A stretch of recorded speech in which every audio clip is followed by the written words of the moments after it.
Quando você vai a Apocalipse capítulo 12, lá descreve a expulsão de Satanás do céu. Aliás, lembra que eu falei que ele foi adquirindo apelidos ao longo do tempo? Satanás não é o único apelido dele. Ele tem um outro apelido, diabo. E de onde vem a palavra diabo? Em grego, a preposição dia significa através de. Diálogo, através da palavra. Dialética, através do argumento. Diáspora, semente lançada através dele. Diapasão, som através de. Diarreia, que corre através de. É grego. Está vendo como é que é fácil aprender grego? Então, porque foi meu aluno no seminário, eu sempre falava, vocês têm que usar grego no púlpito. E balos significa lançamento. Tanto é que quando você atira com um revólver, você atira uma bala. Quando você vai fazer um teste da balística, balo lançado através de. Balo lançado, lançado através de. Diabalus, aquele que foi lançado através de. Então ele foi lançado do céu na terra. Jesus falou que ele foi lançado como um raio. Lucas capítulo 10. Mas vamos voltar a Apocalipse 12. Apocalipse fala que houve peleja no céu. Miguel e seus anjos pelejaram contra o dragão. Também pelejaram o dragão e seus anjos, todavia não prevaleceram, nem mais se achou lugar deles no céu. E foi expulso o dragão, a antiga serpente, que se chama Diabo e Satanás. Você já sabe por que ele tem esses dois apelidos. Satanás porque ele é o reclamador, e Diabo porque ele foi lançado através de. Foi lançado para a terra com seus anjos. Mas espera um pouquinho. Olha o que diz o Apocalipse. Foi expulso a antiga serpente que se chama Diabo e Satanás. Raciocina comigo. Para o Apocalipse falar que foi expulsa a antiga serpente, é que essa expulsão tem que ter acontecido em algum momento depois da queda de Adão e Eva. Concordam comigo?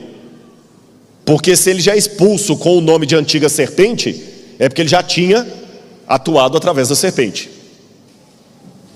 Além disso, o Apocalipse fala que essa expulsão do diabo do céu aconteceu numa época posterior à ascensão do Messias, porque a mulher dá à luz ao menino, ao Cristo, e esse menino ele sobe até o céu, e aí que Satanás é expulso do céu. Então, pela cronologia aqui, essa expulsão de Apocalipse capítulo 12 tem que acontecer depois da ressurreição e ascensão de Jesus. Tudo bem até aí? Mas aí eu tenho um problema, porque em Lucas capítulo 10, Jesus, antes de morrer e ressuscitar, declarou: eu via Satanás caindo do céu como um relâmpago, ou como um raio. E de fato, o livro História da Redenção mostra que ele já perdeu o lugar dele no céu lá no início da rebelião dele. Como é que eu resolvo isso? Jó me dá a resposta. Porque entre essa expulsão original dele do céu, antes da criação de Adão e Eva, ele já foi expulso do céu.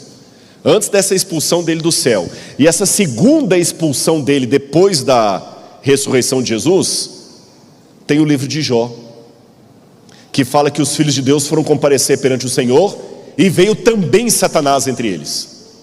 Essa expressão no hebraico, veio também Satanás, Gam ha-Satan, é uma expressão irônica. É como se dissesse assim: veio alguém que não teria direito de estar ali, que não era para estar ali. É como se falasse o seguinte: foi todo mundo lá em casa, fulano, beltrano, ciclano, e também a fulana de tal. Quando eu falo isso, você sabe que aquela não era para estar ali. Então por que ele foi comparecer perante Deus se ele foi expulso do céu? O diálogo dele com Satanás, o diálogo de Deus com Satanás me responde. Deus pergunta para ele: de onde vens? Mi aí tavô. que é um trocadilho em Jó, que significa: o que você está fazendo aqui? E olha a resposta irônica de Satanás.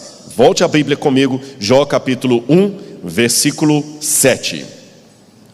Então o Senhor perguntou a Satanás: de onde vens? Que eu já expliquei, o que você está fazendo aqui? Satanás respondeu ao Senhor: de rodear a terra e passear por ela. Esse passear pela terra não significa um passeio como uma família que nas férias vão para a Disney com os filhos. Não é passeio no Hop Hari. Não é que o diabo chegou assim: eu estava lá passeando na terra, não tinha o que fazer, passei e vim aqui. Não, a Bíblia tem expressões idiomáticas. Passear por significa em hebraico o ato de um monarca de andar pelo seu reino, confirmando que ninguém se opõe à sua autoridade. Vou dar 2 exemplos bíblicos. Davi passeava pelo seu palácio quando viu Batseba tomando banho. Quando Adão e Eva caem em pecado, o livro do Gênesis diz: passeava Deus pelo jardim do Éden na viração do dia, quando perguntou: Adão, onde estás? Passeava Deus. Então esse passeava não é passeio de férias. O que é que o diabo está falando para Deus quando ele declara: passeei pela terra e rodeei por ela? Esse é o meu reino, ninguém se opõe a mim. E ele tinha uma razão legal. Eu aprendi uma coisa sem ser advogado: há muitas demandas que não são morais, porém são legais. Moral e legal não são sinônimos perfeitos. Eu tenho certeza que muitos juízes que talvez estejam me assistindo, eles deram às vezes veredictos que eles mesmos não concordavam. O sujeito matou o pai e a mãe com requintes de crueldade, foi preso, e no dia dos pais ele tem a saidinha de dia dos pais. Que coisa mais imoral do que essa? Mas é legal. Por mim ele apodrecia na cadeia, mas enquanto juiz eu só posso dar no máximo 20 anos para ele, que ele pode cumprir parte em liberdade ainda. Há coisas que são imorais, porém legais. O diabo não tinha o direito moral de ir ao céu, mas ele tinha o direito legal, porque quando Adão e Eva comeram daquele fruto, eles entregaram o planeta de mão beijada para o diabo. Por isso que quando os filhos de Deus vão comparecer perante o Senhor, o diabo, mesmo tendo sido expulso lá atrás, ele vai. E Deus pergunta: você já viu meu servo Jó? Tem alguém que se opõe a você? E o diabo fala: não, mas espera aí, não, calma lá, ele se opõe porque eu sou o contra. E Deus falou: não é bem assim. E por amor a todos os outros que estavam vendo aquela cena, Deus teve que permitir Satanás tirar a paz de Jó, porque Jó era a evidência jurídica que Deus precisava naquele momento.